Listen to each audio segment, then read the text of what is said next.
Hello and welcome to another episode of Statford Bridge, Chelsea by the Numbers. We're going to try and not go crazy long on this one because it's 10 p.m. local time. I have not recorded for quite some time. I've been busy. Life goes on. And then my USB-C hub broke, so I couldn't have my camera and my mic and everything plugged in. But we're back. And we're going to talk about the Sunderland match and the Wolves match, kind of in conjunction, and then big picture and Gittins and Strasbourg and Maresca and like a million different things. So to start, Chelsea win 4-3 against Wolves. The first half pretty good by L metrics, like 2.1 to 0.5, a lot of really big chances in there. Not a whole lot of value the other way, like Wolves' biggest chance, this header for Rokadari, was probably offside. And 3-0, pretty hard to be mad. Second half, Chelsea take the piss, 0.7 to 0.3. It ends up being a tight game that they only win because Gittins scores a worldy volley. And, it nets out to what should be a fairly comfortable Chelsea win, and it doesn't feel that way. And there are some things to take away tactically from what they did in this game versus what they did in the other games, and we'll get there.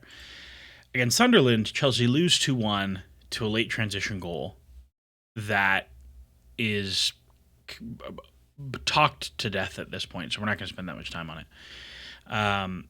Where they played pretty terribly against the team that defended in a back five. They created basically nothing other than the goal, which is a nice transition moment, but it's not really something they created so much as something that was given to them. And they conceded a terrible goal from a long throw and did basically nothing. So where does that leave us? And tactically, what do we want to talk about? So tactically, Sunderland defended 5-4-1. And Wolves also defended 5-4-1. But the way these looked structurally were very different. Okay, so Sunderland were very committed to staying compact in their block, to not engaging Chelsea high, and saying, you are going to have all of the ball.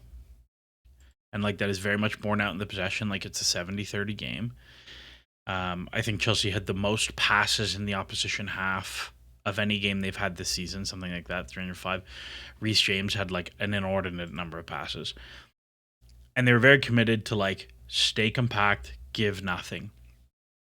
And what we have seen when Chelsea have played back fives, and this has been a consistent problem under Enzo Maresca, is that the entirety of Chelsea's creation hub is that you get the wingers into scary 1v1s for the opposition, where they are able to dribble, they're able to cross, they're able to attack, and Chelsea are able to get the 9 into the box, the 10 into the box, and load an 8 into the box into good positions. That is the entirety of Chelsea's creation hub is transition stuff and wide 1v1s. The other thing that Chelsea have created quite a bit off of under Maresca is Palmer getting the ball between lines to create for other players. Palmer is not fit. He has not been playing. It has been against Wolves. It was Facundo Buonanotte, who's just not that good. And previously it's been João Pedro, who has been not very good since August, I think. And this was Andre Santos against Wolves. But I think what Chelsea have mostly struggled with their wingers being the creation hub is that one, the wingers Chelsea have are not great creators. Gittins is a not very good passer, which and we'll talk about this and I'm going to relay a piece of criticism that was given to me that I think is honestly fair the more I've reflected on it. But Gittins is not a great passer. Garnacho is not a great passer. Neto is not a great passer. Estevao is the guy who creates, right? And Estevao, he puts up another 0.7 XG plus XA today in 60 minutes, 0.58. The guy is just producing at a rate that I find scarcely believable. But I digress. The thing when you play back five is like it becomes very easy for the wing backs, as you can see on the board if you're watching and if you're listening, the one I'm holding, the wing back, to jam these players very, very aggressively, so they have to receive deeper. And when they do receive, you have a wide midfielder and you have a center back. So it very often becomes 1v2 or 1v3 with help inside, which makes it very difficult for those players to create, particularly when Chelsea are very committed to like slow U-shape circulation. It is not possible to create when that's how quickly you're going to move the ball. Now, Wolves were much more aggressive about like 5-2-3 to really, really come out and got ripped. And we have seen when teams have come to press Chelsea 5-2-3 with they leave a double six and they bring a front three, that front three is enough commitment that Chelsea can play next line and they can draw a six or they can draw a wing back to jump and then they can get into the final third. And that's the Tyreek George goal is like they build deep, they bait the press, Lavia plays through, and all of a sudden you have Goodnight attacking a back four, not a back five, because one of the wingbacks has jumped. Gittins gets the ball in a really good spot, square, tap in. That didn't happen against Sunderland. Enzo Maresca has to come with solutions for when teams are not going to come press you.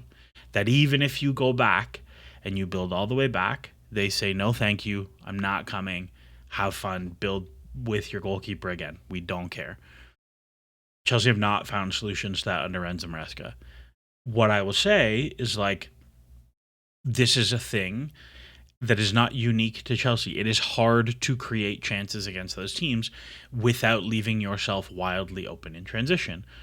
Arsenal do so by being so good as a pressing team and being so good on set pieces. Man City do it by very, very quick ball circulation and really, really, really good 1v1 attackers like Doku. Liverpool, historically, under Klopp, did it by crossing a lot and attacking the regains off of crosses. If you look at the Chelsea teams of the past that have been very good at attacking low blocks, Frank Lampard's Chelsea in 2019 were quite good at it, and it was mostly accomplished by, okay, you're not going to press us, so we're going to shell your box with long balls, press the knockdowns, and attack the knockdowns, which is much more similar to Liverpool. Tuchel's team did it the opposite way of we are going to exert so much control over the game that you will get no transition opportunities at all, and by pure volume of final third occupation, we will get one chance and we'll win 1-0. Or at worst, we will draw 0-0 and we will not lose. Poch's team dealt with it by turning every game into a track meet. Like, there are solutions to this, but they do not look like the way Maresca's Chelsea has played, which is like fairly slow mid-block possession to generate accelerations into space and behind, because the reality is that those teams aren't giving them to you. And Maresca got asked about this in his pre-match, his pre-Wolves press conference, and I'm going to read the whole thing. And he got a lot of pelters for some of this, and some of it I liked. So he was asked about adapting to play against a back five and how it impacts Chelsea's preparation. He said, "This is a very good question. When we have some difficulties, we like to analyze. So in these days, we are trying to analyze all of last season's games against teams that sit back to see results, to see the game, how we can do better, how we can improve, because we're always looking to improve. And probably, unless a deep switch where we drop points, all the rest of the teams, Leicester, Wolves, West Ham, Everton, Brentford, we either won both games or we won one and drew the other one. For sure, it's something we need to do better. The thing that we need to improve and we need to learn, it's something that I'm saying to the players every day, is now that teams, probably because of what we achieved last season, teams have changed against us. Sunderland, 9 games in the Premier League, they never played with a back five from the start. Never. They played 9 games. I watched all the 9 games from Sunderland before our game. Never. They finished with a back five. They're winning 1-0, so to defend the last 10 minutes, they had a back five, but from the start, never. So we prepared a Sunderland game against the back four. Before the game in the changing room, before the players go out for a warm-up, I'd need to tell the players, guys, all the Sunderland preparation, do like this, tack, tack, tack, put it in the rubbish. That's why it's so difficult. The plan for today now is this. In 10 minutes, we need to change the plan. So it's different when we know that team. They're always playing with a back five, and we prepare with back five. It's completely different when a team is back four every time. To add one thing, that's a nice thing. 4 weeks ago, I was in London for the awards. I was with Ange Postecoglou. We were speaking. I said, Ange, I've never seen your team play back five apart from the last 10 minutes of the Europa League final against United. He laughed and said, I hate to play back five, but because of the last 10 minutes and we need to win the title, I said, okay, I don't care. We play back five. We play Forest. It's a back five. I prepared the game against the back four. So in the warm-up, they're setting up with a back five. Guys, all the plan, rubbish, back five. This is difficult for the players. It's not when you know that you play against a team that they will always play a back five.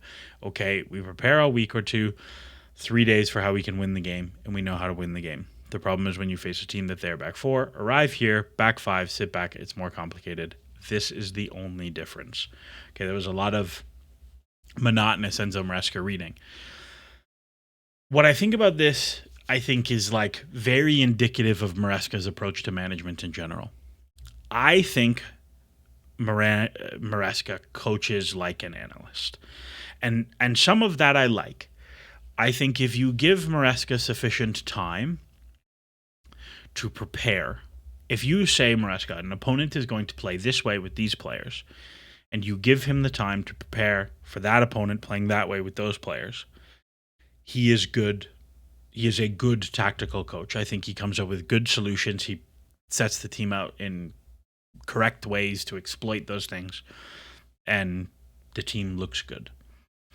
However, what happens very frequently is that I think Maresca is not very good at rolling with things on the fly, and I don't think he is very quick to adjust to situations. Now,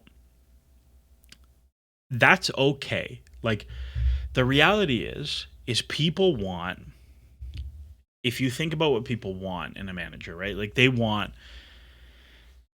Mourinho aura, who like just says crazy shit publicly, with like Pep tactical nous, but also the football looks like heavy metal, Klopp, Poch, a super up and down Conte transition, and all of those things together, while also like they're good in the dressing room and they don't throw a strop about transfers and blah blah blah. Like, that person doesn't exist. Like, there is give and take across things. Like, Maresca is a reasonably agreeable guy, which means like he is very much at the whims of the transfer policy. I think he's like a pretty good take your time, analyze, steady Eddie. Like, I don't think he's a particularly emotional manager. Like, I don't think he flies off the handle with these like rash decisions, but it also means he can be slow to react to things. I don't think he picks up on changes in games quickly enough. Like, and these are things that as you manage more and more and more, and like maybe you improve at some of them and some you don't. Like, again, Maresca's managed like, I don't know, 125 games, maybe 150 games as a coach total. It's just not that many.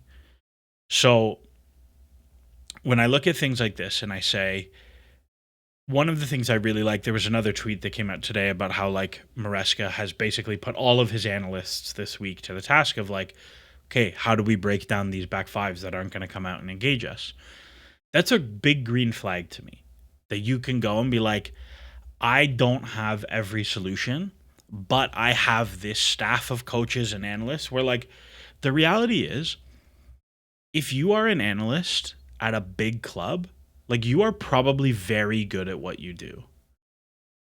Because I've spoken to people who are analysts at these big clubs, and like, these people know football really, really, really well.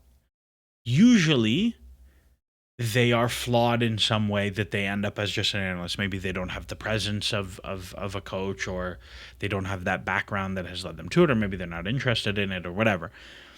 But like, these people know ball really well.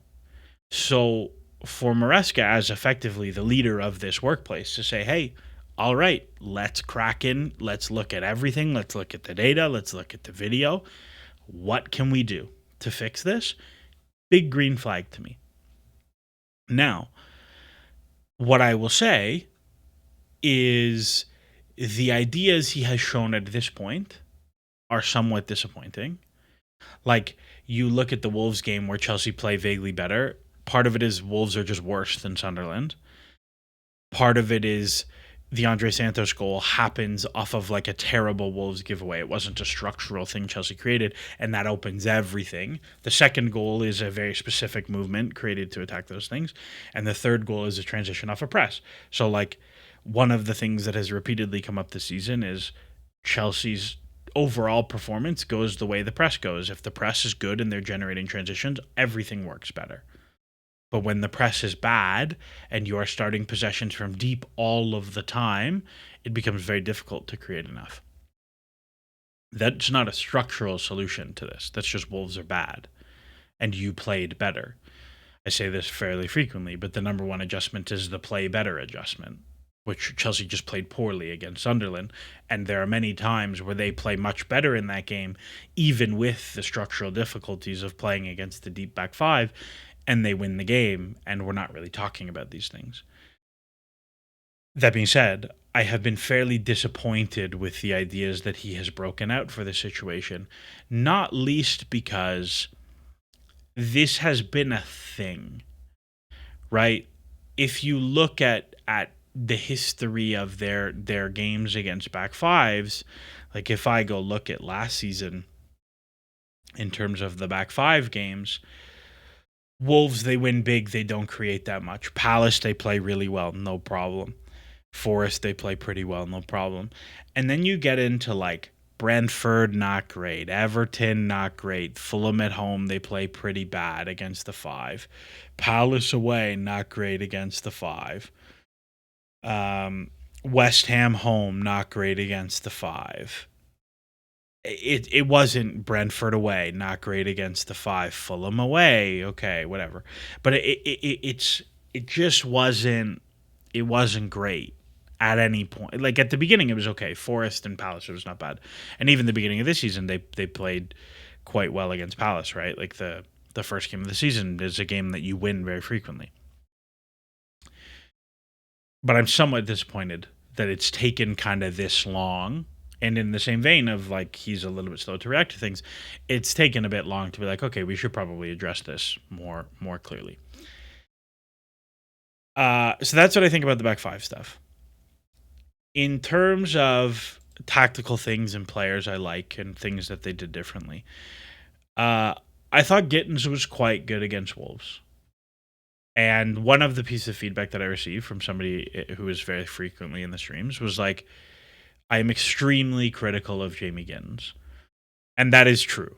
And part of why I'm extremely critical is they paid a lot of money for him. The reality is when you get bought for 60 million euros, the kid gloves come off. But that's not his fault. And like, it does not change what is happening for him that he was bought for a lot of money. So what I will say is this.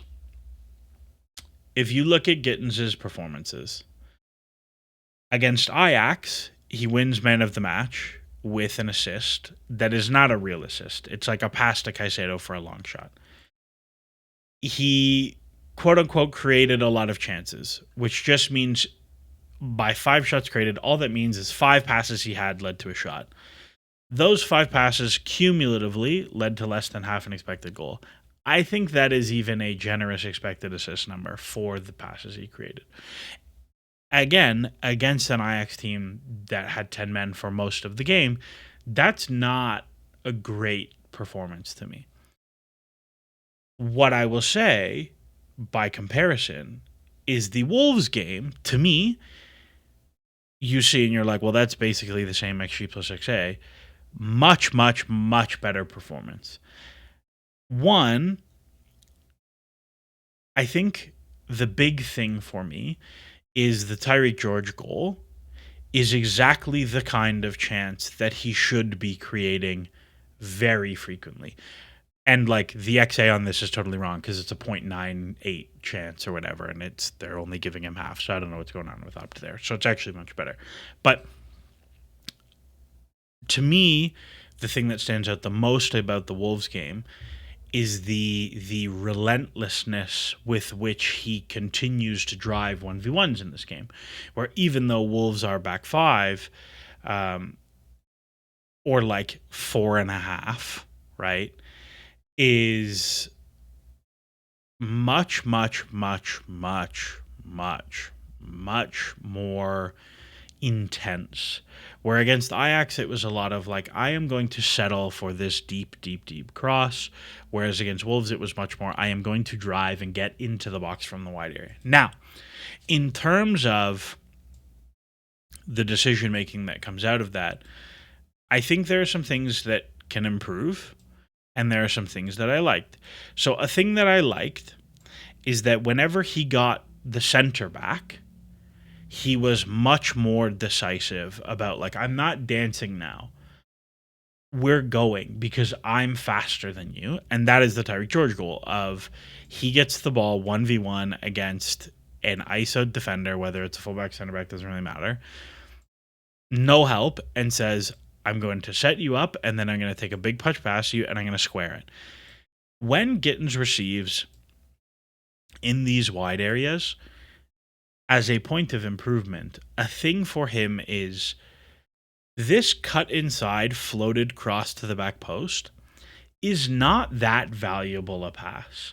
Like, as far as crosses go, it's a better choice of cross than, for example, being really wide and deep with your left foot and like trying to stand something up. This is true. But I think one of the things that really stands out in this game is he played that exact pass like 12 times and connected 0. It's a really hard cross to hit. You need the box occupation and you need the movement to get it.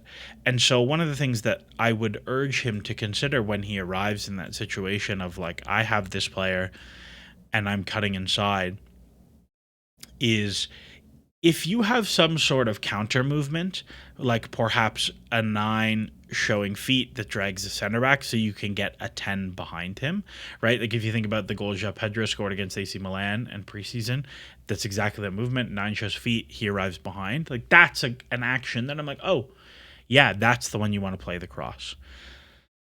Or you Chelsea have ended up in some situation where they're really able to get 3 guys. Like there was one in the second half where Chelsea actually get all the players in there. They get 3 and then 1 on the edge, and he just underhits the cross a little bit. Like that's the one that, yeah, you should play.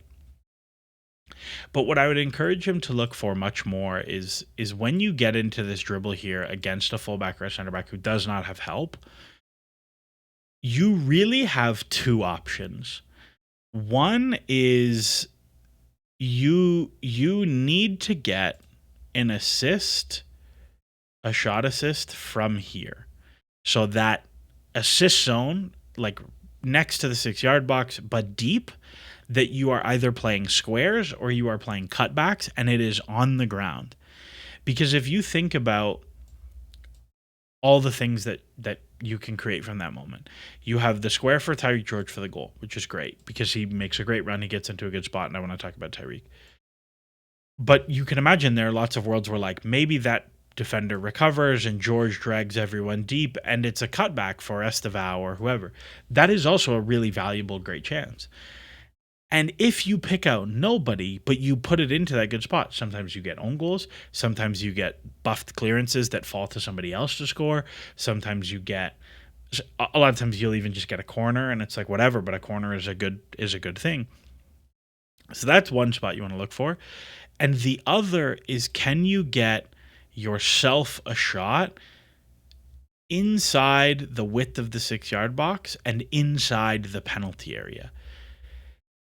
I often find Gittins is very happy to settle for shots outside of the Zaha force field. There used to be this plot of Wilfred Zaha's shot maps where like there was just nothing inside the width of the 6. It was like he hit the edge of the 6 and it was a force field. He would not go past it. And Gittins is a little bit like that too, where when he receives the ball in that wide area, what I want him to consider much more frequently is, can you dribble inside to connect with someone and then spin your run in behind for a much better shot opportunity? Or are you using the threat of you driving line for those assists, those cutbacks, those squares to get inside for a much higher quality shot. If you end up floating to 22, 23 yards and you're shooting wide, it's just so hard to score. Even if you are an excellent ball striker, which he clearly is, like you look at the goal in the second half, the kid can ping a ball, no doubt. It's still just so hard to score that you really need to work that space inside more. And so what I will say is, like, really like the performance, very direct, really relentless with his 1v1 attempts, like 12 dribble attempts, something like that. 12 dribble attempts, 2 assists, the goal, and the assist for the Tyreek George goal is like, that's the one. That's the one I want all the time. If you can create one chance like that, and again, are you going to create a tap in into an empty goal every game? No, if you were that, you'd be messy. But like, can you create one really good shot, like inside 12 yards, inside width of the 6-yard box every single game? The output comes up very, very quickly. And so I like that. I like that stuff a lot. The other player to talk about is Tyreek George, who played as a 9, and actually looked pretty good. Like 2 shots, both inside the 6. I thought he was much more. I thought he was much more active, just in terms of his general movement. I think one of the things that I have not liked about Tyreek in general is that when he plays as a striker, he tries to be a real 9. And I think when you think about like the things Tyreek George does well, right? I think he is a reasonably active off-ball mover. I think he's a pretty diligent presser. I mean, the third goal for Estaval comes from really good pressure on the goalkeeper, which results in a rush pass into the 6, which Andre Santos jumps, and it's a great chance. It's a great goal for Estaval. Lovely moment. But he is not like I'm going to make the ball stick guy. The thing he has to do well is like float and run channels and like that sort of thing. And I don't think he's like amazing at it. But I also think this is a player who has maybe played like 6 or 7 games as a 9 in his career. As an academy player, like he very rarely played the 9. It's not bad. Like, I'll live with that level of output from that. So I thought that was frisky, is how I would describe it. Now, on the season, after the Sunderland game and whatever about Wolves, like the XGD is like so bad compared to last year. Like, it's almost a full goal down now. The goal difference is behind. The points are behind. The XG is behind. The XGA is behind. The shot volume is down. The shot volume against is not bad. Like, the defensive stuff is bad, but like it could be so much worse. I think people have kind of lost the forest for the trees on the defensive stuff, where like people are getting really hung up on Chaloba, and it's like, I don't know, if you remove the red cards, like it's like if you remove the red card stuff, it is all of a sudden really not that bad between the two. So that doesn't worry me so much. And I think if you still look non-penalty 11v11, Chelsea are still like 5th or 6th by expected goal difference, which is like not horrible. However,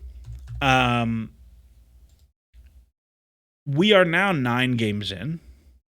This is stuff that eventually has to start turning around. And you certainly do not have enough points on the board the way you did last year that you can handle a really big Christmas wobble. In terms of where Chelsea are at, they've had a fairly soft schedule so far. And you look at the next little while, Spurs, Wolves, Burnley, like you really almost need 9 points.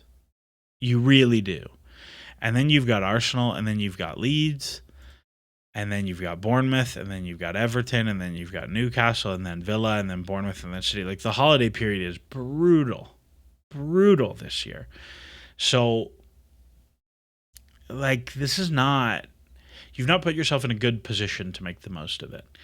I have not updated the model in a while, but I would bet you Chelsea are probably low 60s points expectation now. It's not a great place to be for Champions League. So I will be keeping an eye on this. My alarm bells are not ringing, but like the guy is going up the tower to be like, do we need to ring this? Like that's where I am. with the 9 games. I'm not going to talk about the Chalobah goal because everybody's an idiot and there's nothing to talk about. Like, Chalobah defends the situation fine. It's one of the funniest. Anyone who has ever worked in football in any capacity is like, I don't know, Chalobah defends this pretty well. Like, sure. And, like, guys with 3 followers and 7 numbers in their username are like, no, he's so bad. He's the worst. Like, he had a Chelsea posted about him making 100 Premier League appearances or something today, and the replies to it were insane. Yeah, he's a very nice litmus test. Like, if you're like, yeah, if your opinion is anywhere between he's a cheap homegrown squad player who can play lots of positions to a decent standard, why would you ever not like him, to I think this guy's really good. Like, anywhere in that range is a very reasonable opinion to have. But if you think he's bad, like, you're just wrong. And there's no conversation to have there. Like, you're just wrong. So it is what it is. On Strasbourg, and we're just going all over the place today. Strasbourg beat Auxerre 3-0 today. They beat the brakes off of them. They have, like, quietly shaped into actually a much better team than last year. And I think there are a couple things. One, Panicelli is freakish. That guy is just a monster. Like, everything you want in, like, pure box striker. Oh, shot volume, good. XG, huge. XG per shot, huge. XA, not terrible. All around, like, sure. Doesn't give the ball away very much. Does he progress the ball? No, I'm a striker. Leave me alone. Decent number of box touches. One of the things that I think is really important to mention this, if you had, for example, if he was very low box touches and very high XG, that's a big signal that somebody plays mostly in transition. Like, if I was to show you, where is my man's Amiga from last season? Amiga, huge XG, low box touches. That's like that's a lot of transition in there, which is, again, nice, good for you, nothing wrong with transitions. Not as translatable to Chelsea, though, right? And so when I see that, like, Panicelli, where'd you go, Mr. Panicelli? Panicelli, big XG, 50% more box touches than Amiga. Ooh, okay, nice to see. And then defensively active. The guy works his bag off. He wins balls in the air. Like, there's a lot to like there. I said on stream like a month ago, I think Chelsea might look at this one and be like, I think we bought the wrong Strasbourg striker. I'm feeling a little bit frisky about that one, that maybe there's something to do there. He looks really, really good. The dude is just like a monster for high XG shots. What's really funny is if you look at his match logs, like, he leads Liga in XG plus XA by so much, but also you could take just 3 games, the Angers, the PSG game, and the Auxerre game, and he would still lead Liga by so much. He has had a really, really, really, really good October. I will be very curious to see how this evens out, or whether it's just a great October. But that is one thing to keep an eye on. The other is that Kendry Pais needs a lot of seasoning, and that's okay. Amiga is putting up really big numbers in low minutes, but has been injured and not really playing for quite some time. Hasn't played in over a month, but, like, looked okay before that.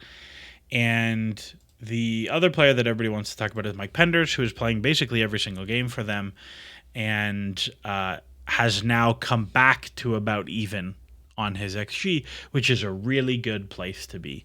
And if you told me that Penders ended the season being, like, real active cross taker, solid distribution, 0 on the shot stopping, I'd be so happy with that. As his first season in Liga, really, really, really nice development spot to be for now. But I dig it. I dig it. And when we think about them kind of big picture, which was the place that I wanted to get to, Strasbourg are +8 through 10 games. They finished last season at like +7. Not even -7. They look way better. Way better. Defensively, they look not amazing. But in attack, they look special. Like, it's a pretty good place to be. And so when you're talking about, well, I don't know, if Maresca goes at the end of the year, like, I think Rosenior is going to be on any short list that Chelsea have. You've got back 4s, you've got back 3s. I don't know. Anyways, we're going to wrap it there because I want to go to bed. Chelsea play Spurs this weekend, which is always a relevant fixture for managerial definition. So we will see how that goes. But as always, enjoy the soccer.